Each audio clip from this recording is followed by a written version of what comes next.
Hello, you wonderful people, and welcome to another episode of Super-Fanta-Fi. This being a show where I talk about TV shows of the supernatural, fantasy, and or science fictional genre. For today's episode, I'm going to talk about the latest episode of Colony. A lot of interesting things went down this episode we got to break down.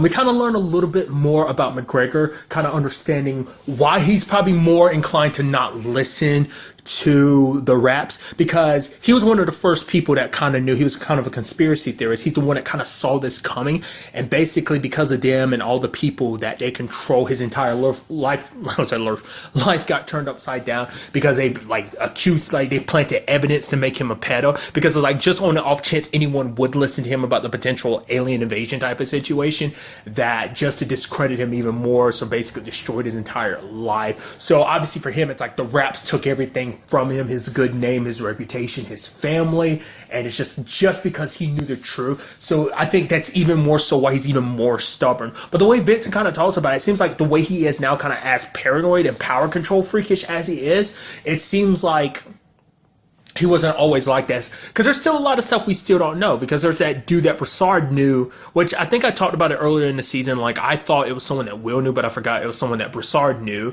the whole Bugs Bunny tattoo situation. That dude, he must have been one of those people that question shit, because it's we still don't know whatever happened to his whole situation. That's still kind of left up in the air, whatever happened to him, but maybe he's one of the reasons why. There's no telling what they've been through, but obviously him being to the point that he's so paranoid that he's just, and it's something Snyder touched on. It was he brought it up last episode and this episode. It's that guy isn't going to give up his power. It's you either kind of side with him or you don't. That he's always going to change the narrative to fit him. And it's that's exactly what he did. He was yeah, the machines, they told us this, they told us that, some other aliens, blah, blah, blah, blah, blah, that they're here to protect us. It's all they've done, they've killed, and I won't believe in their BS. We're going to stand up to them. We're going to fight.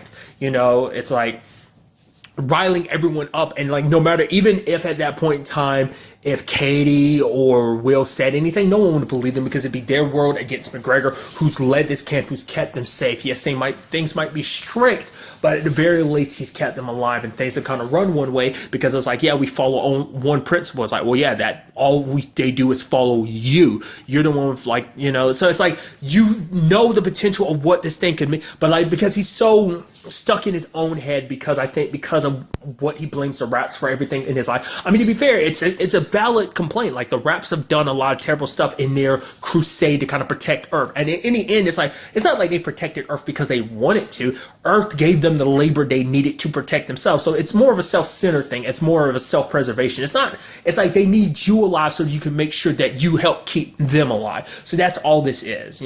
Not only did they put their whole species, who knows if the things hunting the raps would have ever made their way to Earth if it wasn't for the raps. The question is why do these people hate the raps? And once again, is it kind of similar where it's the humans are trying to rise up against the raps while the raps are trying to rise? It's almost hypocritical, almost, and that's something I brought up last episode, because them being machines and everything. And this episode, they kind of touched on it too, because I didn't even think about that. The alien they saw had flesh.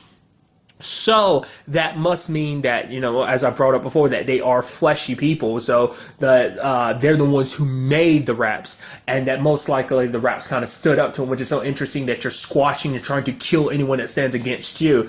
I guess because in your mind, it's this is all for some greater purpose, not just for one species, but both. The question is, even if they help you defeat their enemy, what does that mean for them? Will you just fuck off and go back to your own planet, whatever that situation may be, kind of your part of the universe? Or you want to stick around because you're we don't have any worries anymore? Because that's something Bram kind of brings up in this episode of who's the enemy? And for Katie, she says it's still the person that's always been us. And I guess her main thing is the main problem on Earth is because the people on Earth gave the raps the foothold that they have on Earth. All the people that are part of the occupation and collaborators. Once we take our planet back from them, take back control in that regard, not be so afraid to the raps, then that's where our fight really starts. That's our true enemy right now. Getting humanity kind of all back on the same page, because humanity split between those who want to fight and those who want to serve just, self-survival, those who are benefiting from the situation. So it is kind of interesting. So you do see that side of things from McGregor's point of view, which he has a valid point of view. He's just kind of a dick about it. But there's also the other side of things of like what Katie and Will talk about. Like, it is a valid thing of like, we should be careful because obviously they've come across stuff and be like, yeah, this kind of implies that there is something else out there that we should be wary about. Like, you doing this situation willing to kill and destroy this rat. Which even Vincent at first, I was like, no, he's not going to do that. He's just doing it as a bolster. It's like, no, he really means it. Because even, once again, Snyder, like, can see through him. Because, like, Snyder, I guess he's kind of been in that pit before. He's seen plenty of sharks, so he recognizes them when he sees them smelling blood in the water type of thing. So it is a situation of kind of believe him when he says, like, this, and that. Because he's not holding anything back. Like, obviously, it's just kind of interesting. This whole division thing, it's just because, like, I mean, Vincent warned them when they got here. It's like, yeah, things get political here. Even though Vincent is second in command, even he was kind of, like, kicked out of this whole situation. And when the time came, Will and Katie were trying to take down McGregor so they could find out where he's, tried to get the rap back. Because it's also like, yeah, things will get ugly if that rap. I mean, we already saw what happened in LA, in the LA block when like that rap went missing. Like that whole situation. It's like we saw things got ugly there. And it's even something Snyder was talking about, like all those explosives and bombs. It's like you're all about hiding and striking at precise moments. Yet you making a big declaration like this will literally put a target on your back and you will be wiped out, not doing much. But because he is all about controlling everything, I think, like, McGregor is just, like, puffing his chest out, and he's just so caught up in his own mind, his own way of just kind of like, I want these suckers dead, I'm going to do whatever it takes, I don't care. Like, he's pushing forward because of his own selfish anger. He's not thinking of the greater good. Like, that's what Katie's trying to get at. It's like, this isn't just about, there's so much more to this. Like, we should be doing what's good for the camp, for the general resistance as a whole, but it's kind of interesting when you take the whole Vincent situation because, like, McGregor had asked in the past. Interesting enough, I almost forgot to bring it up. The dude that arrested him, one of those FBI guys, is actually the same dude that's working with Snyder to track them down. I just noticed that. So I was like, isn't that the same dude? I'm pretty sure it is. So that's kind of interesting. So that's most likely going to be very interesting if they ever meet face to face again. That's going to turn into a whole situation. But nevertheless, you have the whole, like, him getting betrayed in the past. It's like, who sold him out in the past? And I can only assume it's the dude that he was talking to, because that dude had gotten his promotion and stuff like that. He wanted to keep quiet, but it's like, if anything comes back on me, I guess he had a change of heart. Either the whole thing was a trap to find out who would take the bait, so that, because they already were probably aware of him, so they wanted to kind of remove him from the equation, so they wanted to get him out in the open, kind of find a secret, like, do their own recon on him, and then take him out, and obviously frame him for everything that they framed him with. Or it was just the dude had a change of heart, which could easily be both. It could be either one, which also happens with Vincent, because McGregor kind of starts using his paranoia to kind of point out some things like, you think they just happened to get out of the LA block with the gauntlet? Don't you think it's a little suspicious? They just showing up here, they're causing dissent amongst us. It's like they bring up some information they shouldn't have access to. The whole like, oh yeah, the farm factories are being used as a means of creating these protective shields. It's what they're kind of turning Earth into, but it's like that's information they shouldn't be able to come across easily. Like Katie tried to cover her up and be like, oh yeah, I got that when I was working with Fasar, but it's like, and he's like, bull, which I guess because it's such high information, because no one like is able to scrounge up some information, some key component information like that. Stuff that does, because that's something that doesn't happen on this planet. That happens on the moon. So it's like, how the hell do you know about something that doesn't take place on planets? So it kind of makes sense why he's suspicious. It's so interesting because obviously Katie and Will have the best of intentions, but at the same time it's like, they secretly have Snyder, which they don't realize he's just biding his time trying to get access to that device again so he can call reinforcements on them. So I was actually halfway expecting to have Vincent get killed. I was expecting the moment he took the gun, McGregor took the gun, I was expecting him to lift it up and shooting Vincent, because it's like, how, like, you went against me. So I thought that's how it was going to turn out, but like obviously things were going to get ugly next episode for not just Will and Katie, but most likely their entire family. Because it's interesting, because Charlie kind of caught up on it because he saw the look on Katie's face. He's like, what's wrong, Mom? Like, no one else knows, but he immediately, like, Charlie's pretty sharp in his own situation, so.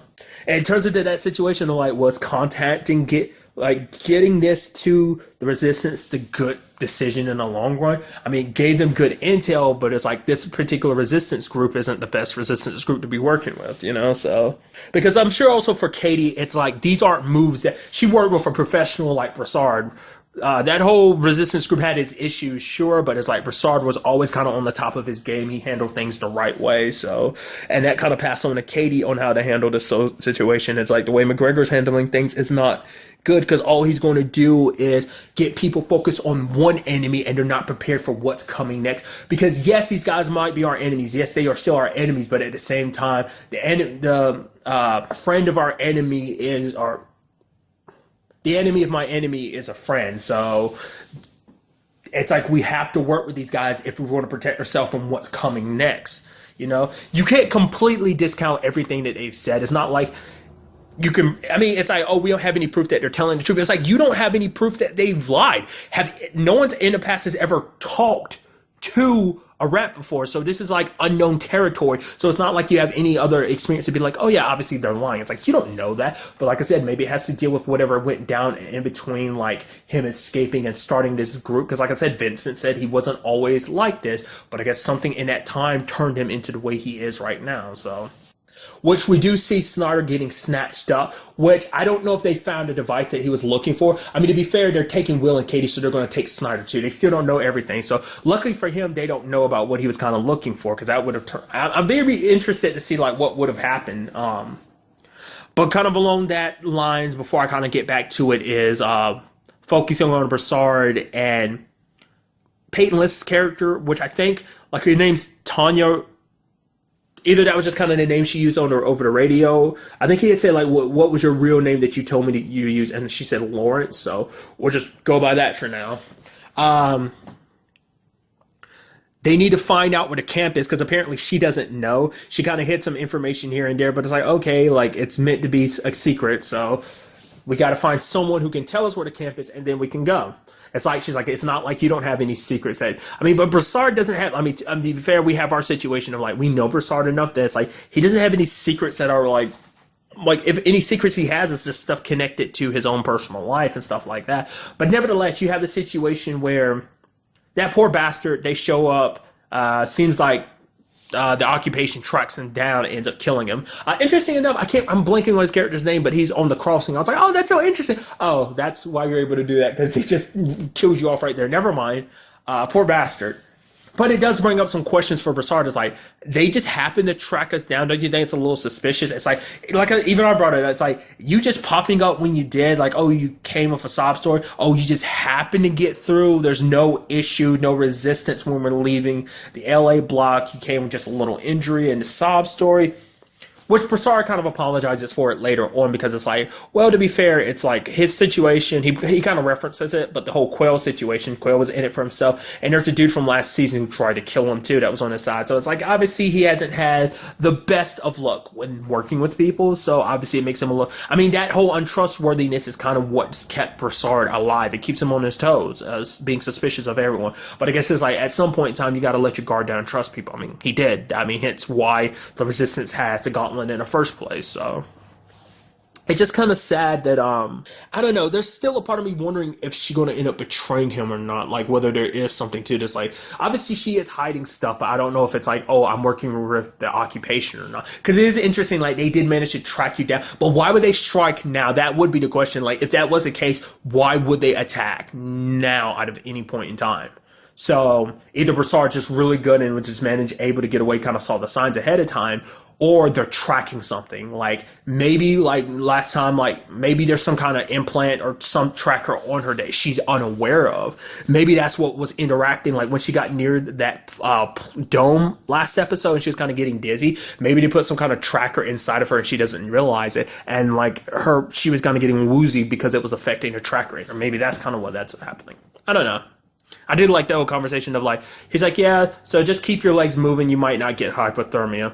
She's like, maybe. He's like, I don't know. I'm just guessing here. He's like, if anything, you should know. You're the doctor. So But what I really appreciated too is by the time we catch up with Broussard, and obviously it's a very, very, very, very long trip, but by the time we catch up with them, we see that they're there where Snyder's shoe was taken. It's like, oh, as you can tell, it's a little grungy, so it's like it's been a while. They go into the camp, there's no one there, there's bullet holes in the doors, some glass is broken, one of the huts is kind of burned, so a lot of shit went down. What exactly, we don't know.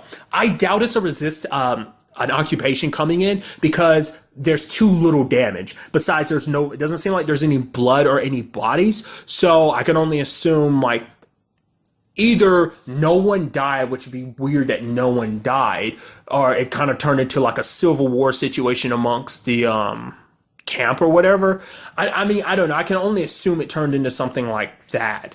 Like I said, because there are no dead bodies around, so I'm kind of thinking Will and Katie and Vincent kind of took control of things. I mean, McCreary, either he's dead or they take him with them as a prisoner or whatever. I mean, he could easily still be locked up in one of the buildings that they just left behind, or they buried him somewhere, whatever the case may be. I think they led the camp somewhere else because it's like, yeah, we can't stay here for long. Maybe certain things kind of happened and they felt like, oh, the occupation does know. Maybe Snyder sent out the signal.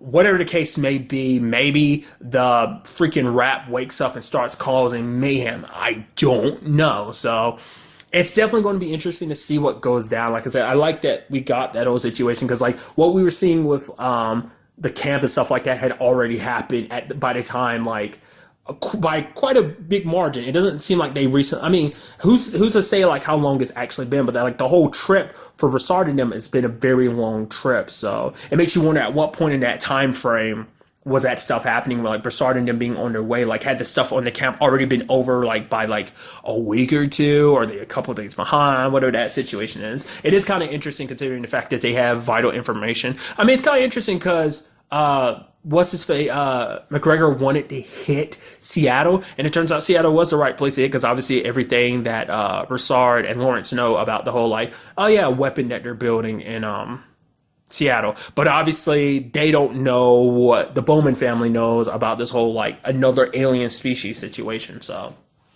and like I said, let's not also forget there is a situation of Will and Broussard being on the list. Once again, now knowing the information we know, like the labor and stuff like that, I think it's because of their military experience. It's like these are the best people to help us come up with a military strategy for using these weapons potentially. Like something is coming up in the future that they're going to need their know-how as soldiers to potentially fight back, is what I'm kind of assuming. Like that's kind of been my assumption for a little while now about those whole circumstances, but we'll see. It's definitely going to be very interesting to see what goes down in the next episode, whether my thoughts are correct or not about what goes down in the camp and stuff, you know, so. But really, that's all I want to talk about in this episode. Till the next time we meet, be happy, be safe, live life to the fullest, and enjoy it. Good day and goodbye.